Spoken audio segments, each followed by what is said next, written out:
Hi everyone, so I'm going to show you how I grade the writing assignments and discussions that need grading. So I click on this tab which is called assignments. So I open it in a new tab which you can either right click on or you hold down your control key or the command key as you click on assignments. So I go in here.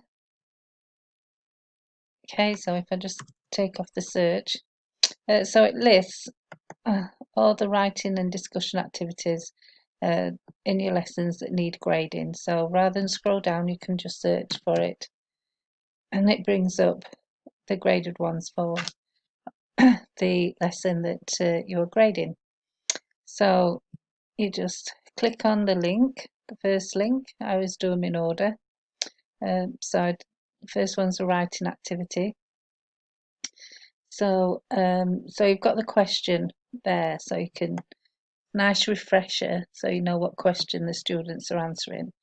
Now I was asked about this rubric. You just ignore this. This is just how the page is set up. Right, just read the question and then you click on Speed Grader. So I'm going to change to a PowerPoint now because I don't want you to, can't really show you what the student names or anything. So this is what the page looks like. Let's come here. Okay, so you get that this is the discussion, but the writing activity looks the same. You get the question, the answer on this side that the student has, and then you get the box where you put either complete or incomplete, and then here you can write your comments. When it's a discussion, I don't put a comment in because I've replied to their posts in the discussion page, but go back to the writing activity. But when it's a writing activity, I make a comment. If it's something they just like having to find from the scriptures, like what does it say in the scripture about this, then I'll just say something like good work. But if it's a testimony or an experience or something like that, then I say a bit more about it. Like if it's a testimony, I'll bear my testimony. If it's an experience, there might be something short that I can share, or I'll comment on their experience in a positive way.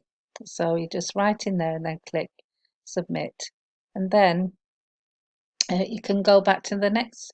There's a drop down by the name, and if you click on that drop down name, it brings all the students' names up. And if there's something to grade, there's a round circle here. Could be green or orange. Ticks mean that it's being graded. And so that's an easy way to do. So you can just work your way through this drop down list without having to leave that page. So let's go back.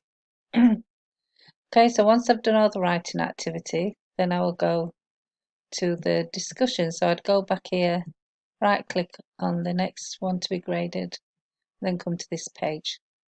So say once again you've got the question that needs answering. Now at this point I would go through and reply to the students who have posted, and I will make a reply to their comments. So when I come to grade, that's why I don't write in the comments unless I really feel I need to.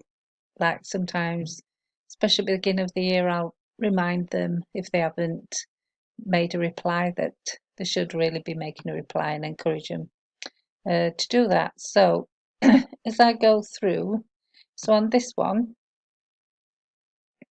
right, once I'm in Speed Grader and I'm writing their comments, grading their comments, as I go through, I have Wise open, which I'll have opened right at the beginning. And so, like, once I've put complete for this student, I will go to her in Wise and put her attendance in. And I do this always on the second, well, the final, because sometimes it can be the third or sometimes it's just one. So I always do it on the final thing that's needed grading, because sometimes they might not got through the lesson, might have just done one, and then they're coming back later to finish the lesson off. So I always do it on the final one before putting their attendance in Wise. So that's how I do my grading. It just makes more sense to me. It just flows better, being able to see the question, then being able to go to grading, and then on the last one, then being able to go and put the things, the attendance in wise. So that's just my way of doing it. You find the way that's best for you, but there's a different option for you. Okay, bye.